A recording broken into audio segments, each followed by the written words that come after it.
Hi, I'm Carl with Bear Arms Gun Range, and we're back for this week's episode of Pro Tips with Carl. Today we're talking about carry belts.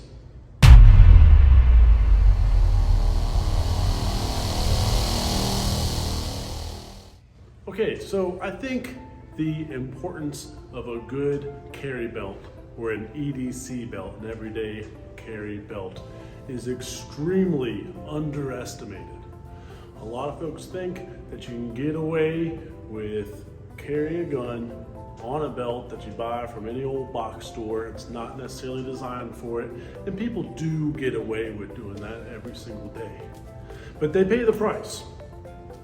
The importance of a good carry belt comes down to support, and that's what a belt is really designed to do, specifically in terms of carrying a handgun. So if we take a look at some of these belts I have here, all right, something very rigid, all right, like this, it holds its weight pretty good, is going to help give you a lot of support when you add a gun to it. If we take a look at another option here, we don't get that same level of support. Now, even though this guy's got a really cool tactical looking clip buckle, we're not getting any sort of support from the belt itself.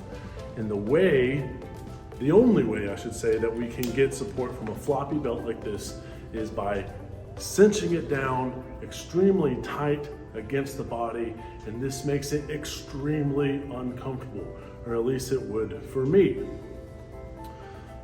That's why when we go to a nice rigid belt, we don't have to cinch it down super tight against the body. The belt itself can support more of the weight of the firearm just in the rigidity that it has by itself. We're gonna take a look at a couple other belts. All right, this belt here is designed maybe for the range use. This has an inner belt that goes through the loops of your pants, and then the outer belt velcros straight onto that. We might do another episode with range belts later. That's not really what we're talking about today. We are talking about carry belts. So this is my personal belt. This is a webbing design belt. As you can see, it does have the fancy clip there. It's all Velcro. So I set the size and forget about it. When I put it on, it clips together. As you see, super rigid, super sturdy. It doesn't have to be super cinched down to my body to get that support. However, you can get the same level of support from a different style belt. It doesn't have to look like this tactical webbing clip type setup. Here we have an example of a more traditional looking belt, kind of fancy, could be worn with dress clothes, get away with that. But as you see, it still has decent structure to it, good rigidity that is going to help support the weight of the firearm if you choose to carry a gun on the hip. Again, going back to a poor option here, floppy, not gonna work for you.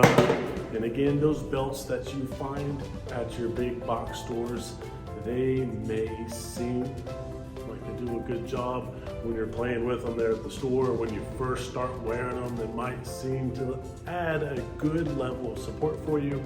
But generally, in my experience, those leather belts tend to wear out, and they do get floppy relatively quickly with just a little bit of wear.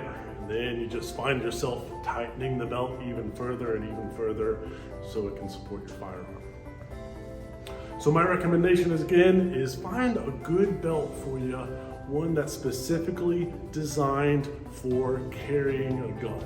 There's a bunch of really good ones on the market. You got webbing ones, you have leather ones that look more traditional, more dress style. If that's something that you're interested in, please just don't go and use regular old leather or webbing box store belt to support the weight of your gun. It's extremely important.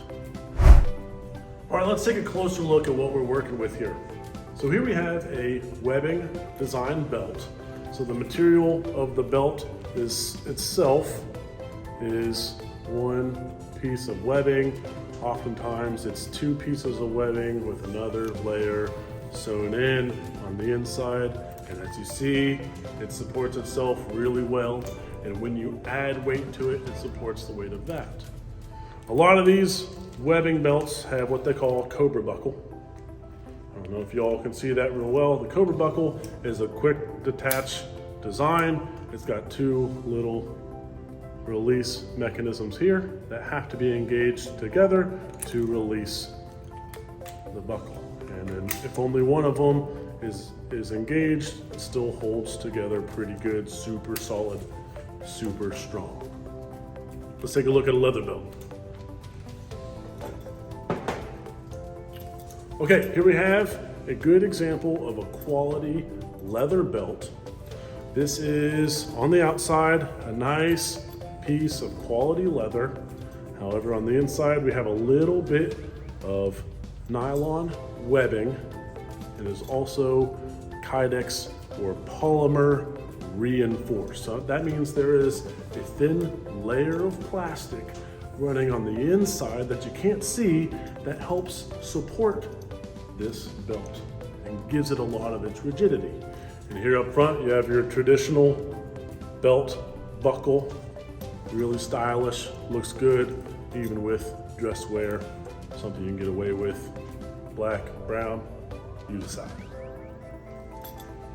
All right guys, I got the floppy belt on just to show you guys what kind of support I'm getting with an outside the waistband holster.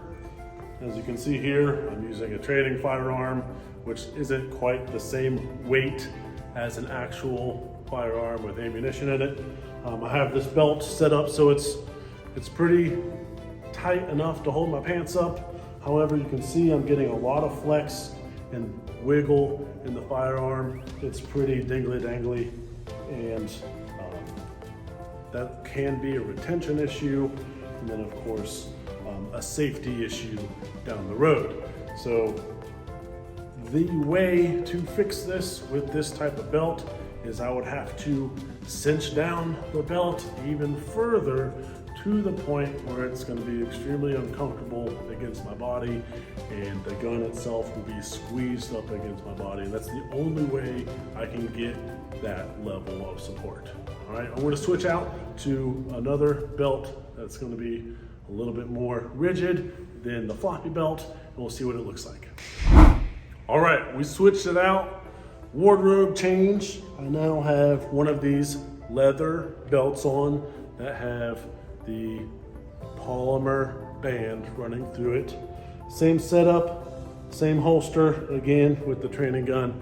I'm not getting the weight as I would with a real loaded firearm, but as you can see, there's a lot less flex to the belt itself.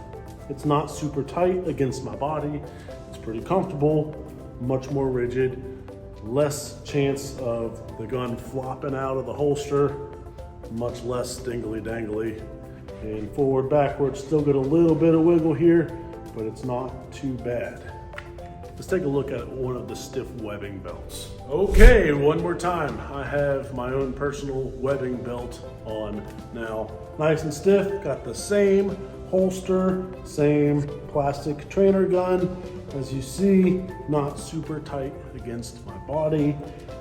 However, I'm still getting a good level of support from the belt on the gun that I wasn't getting with that super floppy belt. Like you noticed, we are still getting some forward and rearward wiggle, but that is inherent to a paddle style holster worn outside the waistband. Again, these are just a couple of examples with only one holster style. The holster belt combination is very important when it comes to comfort and security of the firearm.